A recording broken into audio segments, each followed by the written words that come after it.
दोस्तों, आज की इस वीडियो में हम जानेंगे कि कलयुग में शिव कहाँ हैं। शिव कौन है, मनुष्य, मिथक या फिर दिव्य। तो आइए दोस्तों जानते हैं। शिव शून्य है। आज आधुनिक विज्ञान ने हमें यह साबित करके दिखाया है कि सब कुछ शून्य से आता है और शून्य में ही चला जाता है। अस्तित्व का आधार और ब्रह्मांड का मौलिक गुण विशाल शून्यता है। आकाश गंगाएं बस एक छोटी सी घटना है, एक छिड़काव है। बाकी सब विशाल खाली स्थान है जिसे शिव कहा जाता है। वह गर्भ है जहाँ से सब कुछ पैदा होता है, और वह स्मृति है जिसमें सब कुछ वापस सोख लिया जाता है। सब कुछ शिव से आता है और वापस शिव में ही चला जाता है। शिव अंधकार है, इसलिए शिव को एक अस्तित्व के रूप में नहीं बल्कि एक अस्तित्व के रूप में वर्णित किया गया है। शिव को प्रकाश के रूप में नहीं बल्कि अंधकार के रूप में वर्णित किया गया है। मानवता अपने दृश्य तंत्र की प्रकृति के कारण ही प्रकाश की स्तुति करती रही है। अन्यथा एकमात्र चीज जो हमेशा रहती है वह है अंधकार।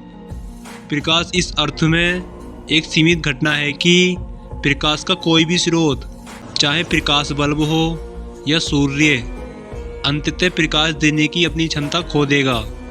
प्रकाश शाश्वत नहीं है, यह हमेशा एक सीमित संभावना होती है, क्योंकि यह होता है और समाप्त हो जाता है।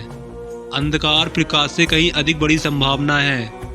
किसी भी चीज़ को जलाने की आवश्यकता नहीं है, वह सदैव है, वह शाश्वत है, हर जगह अंधेरा है। यह एकमात्र ऐसी चीज है जो सर्वव्यापी है। आदि योगी का यह अर्थ है कि दूसरे स्तर पर जब हम शिव कहते हैं तो हम एक निश्चित योगी, आदि योगी या पहले योगी और आदि गुरु, पहले गुरु की बात कर रहे हैं, जो आज हम योग विज्ञान के रूप में जो जानते हैं उसका आधार है।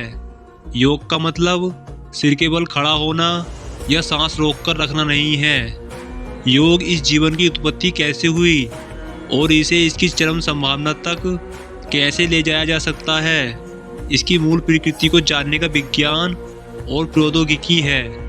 योग विज्ञान का यह पहला प्रसारण हिमालय में केदारनाथ से कुछ मील दूर एक हिम नदी झील कांति सरोवर के तट पर हुआ, जहां आदि योगी ने अपने पहले 7 शिष्यों को इस आंतरिक तकनीक का व्यवस्थित प्रदर्शन शुरू किया, जिसे आज सप्तऋषियों के रूप में माना जाता है। यह सभी धर्मों से पहले का है।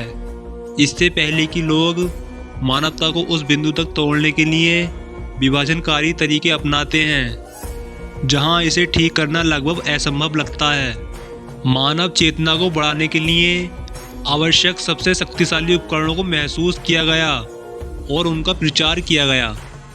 शिव का तात्पर्य वह जो नहीं है और आदि योगी दोनों से है, क्योंकि कई मायनों में वे एक दूसरे के पर्यायवाची हैं। यह अस्तित्व जो योगी है और वह गैर अस्तित्व जो अस्तित्व का आधार है एक ही हैं, क्योंकि किसी को योगी कहने का मतलब है उसने अस्तित्व को स्वयं के रूप में अनुभव किया है।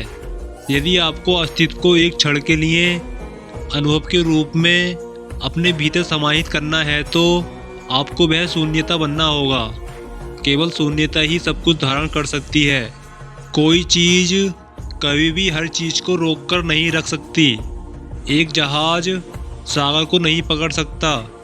यह ग्रह एक महासागर को धारण कर सकता है, परंतु यह सौरमंडल को धारण नहीं कर सकता। सौरमंडल इन कुछ ग्रहों और सूर्य को धारण कर सकता है, लेकिन यह शेष आकाश गंगा को धारण नहीं कर सकता।